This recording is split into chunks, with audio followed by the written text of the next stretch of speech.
Hello, my friends. It is Coach Powers, and I want to talk about, do I take any meds now, a little over 10 years, 11 years, off of benzos? People ask me all the time, Coach, can I ask you a personal question? Do you take any other meds? Are you on an antidepressant? Are you on something? Is it possible to be drug-free and big pharma free? Well, yeah, it is possible. No, I have not taken anything. I've never taken a benzo. I don't take any meds, not a blood pressure med, not an antihistamine, not an aspirin for the most part. And sometimes a Motrin for back issues and neck issues, but no psych meds, no antidepressant, none of that. No antipsychotics, no sleep meds, nothing. I am 100% independent, which was a huge goal for me. It was a huge goal for me because for years I wasn't. And if you know my story, it wasn't easy. I was not somebody that, if you're hearing this going, well, he probably, he had an easy taper. No, I had a horrible taper. I dropped 20 milligrams from 40 to 50 milligrams of Valium after 10 years and dropped 20 milligrams overnight and threw myself in a complete crisis. Was bedbound for months. Couldn't drive my car for almost 2 years. Lost everything. Lost friends and family and jobs and failed out of school and programs that I was entering at the time. It was really tough. Became, I don't want to get too dark, but it got very dark. Let's just say it got very dark. And I was ready to check out. Let's put it that way. Very dark, very scary. But as I've long said, guys, it's not just about the taper, right? That's why there's such high relapse, because it's not about just the taper. It's about what was there before. What did the benzos cause? The benzos cause things, especially when you're sitting in interdose withdrawal like I was for probably, 3 years, I would guess. Looking back, probably 3 years I was dealing with interdose, battling that, increasing my dose, having panic attacks, going to the ER. It was nuts. But I had, I developed things, horrible insomnia, serious depression, DPDR, akathisia. I was riddled with health anxiety.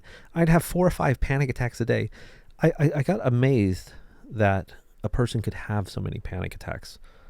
I thought I just blew out my adrenal glands, but somehow I didn't. So what changed? What changed was I changed. And that always has been my message to all of you about beating benzos. I say it's a lifestyle change. I've said that for several years in one of my first videos. Beating benzos means making a lifestyle change. It means finding what was there before, working on it, if it's necessary. Not always necessary for all of us. It's about mitigating manifestations while we're coming off this drug and going through a hellacious, long, drawn-out, debilitating ride. It's a breeding ground for worse things to arise. And it's about changing everything. The way we eat, the way we think, our self-awareness, our rumination, our OCD, our fears, what we do about fears, our family, our support. Do we smoke? Do we drink? Right? It's a whole huge life overhaul.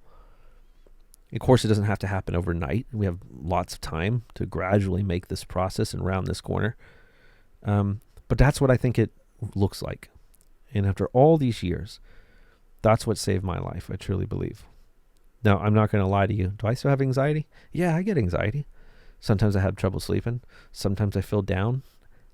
I would think it's pretty normal, maybe a little bit more, but I've had a lot of trauma in my life and a lot of things. And I work a lot, and I'm very stressed a lot of times because of work.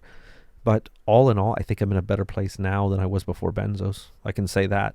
I would pass that on a polygraph. I really, truly believe that. I know that.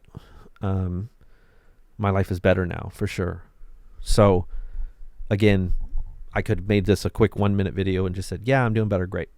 But I wanted to give you an insight. How? Why? And after being a benzo coach for several years, working with probably thousands of people from around the planet at this point, I've seen a lot of trends, guys, a lot of phases, a lot of stages.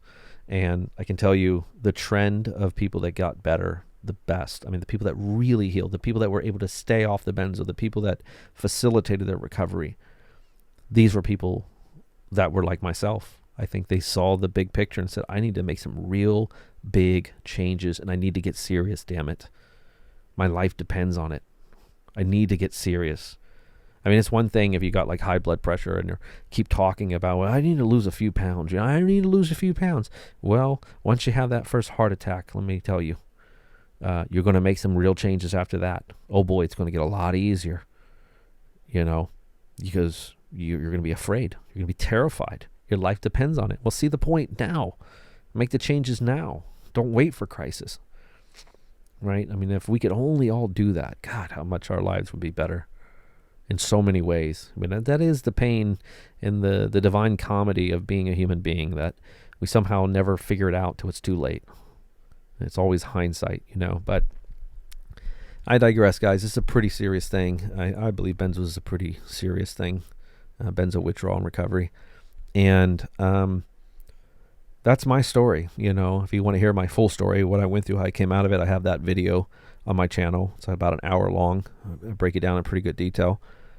But, I'm better, and the people I've worked with and known that got better, if I look at the top, say 100 people I can think of and put them on a stage, these are the top, just, the most healed, came through it like a champion, and you sat there and interviewed every one of those people, you would find some very, very strong trends.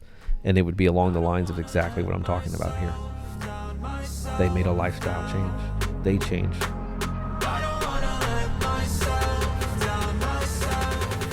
Hey everyone, I'm Coach Powers, and I'm excited to announce the launch of my new online benzo recovery school.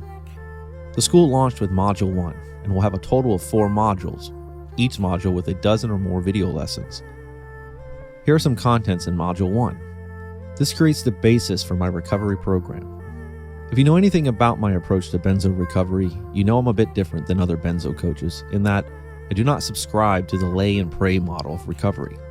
Instead, I believe benzo injury is a kind of neurological injury that requires neurological rehabilitation. This neurological rehabilitation encompasses learning how to access our good chemistry while also reducing the so-called bad chemistry, cortisol and adrenaline, and also learning how to lull down our hypervigilant limbic system. This includes learning techniques in CBT, DBT, mindfulness therapy, and neuroplasticity building. Now, I've studied clinical psychology for the last 15 years of my life, and my benzo recovery program encompasses the same things that I use to make my own recovery after a 10-year, 40 milligram Valium dependence. My recovery program observes 4 stages of recovery with 3 tiers of development. In fact, my stages are all focused on development. This makes them different than the 3 obvious stages of recovery, which include the pre-taper, the taper, and post-taper. Instead, my stages serve as a kind of developmental roadmap, with each stage serving as a bridge to the following stage. These 4 stages include Stage 1, restoring hope, Stage 2, the new beginning, Stage 3, the montage, and Stage 4, coming home. Perhaps most importantly, each stage has 3 key learning goals and also 3 key roadblocks. These stages revealed themselves to me after years of working with literally thousands of people from all around the world. After enough experience, you begin to see patterns and trends, and you see where people triumph and what roadblocks can prevent them from moving forward. Now remember, just because you may have come off your benzo doesn't mean you automatically reach Stage 4, the final stage. Again, these are developmental stages, which is why someone can come off of their benzo and still be stuck in their recovery. In fact, it's entirely possible to come off of your benzo and be stuck in Stage 1. Here are some other features the online benzo recovery school offers. Aside from being a school, it's also a positive focused support group. And believe me when I tell you, my students are a different breed of benzo warriors. They are wise, they are driven, and they understand the mission. I, Coach Powers, will also be doing live video Q&A weekly in the community, talking, teaching, and answering questions from all of you. There will be downloadable resources such as a rumination and exposure therapy log, templates for checklists, and much more. Additionally, there will be new Benzo sleep affirmation videos exclusive for the school, as well as new and early original content. There will be a regular Benzo blog, Benzo-related news, and even a private early screening for my Benzo recovery feature film, Lake of Fire. All of this and only for a special introductory rate of $30 monthly while time lasts. So come join the positive community and let's work together on facilitating our recovery. See you there.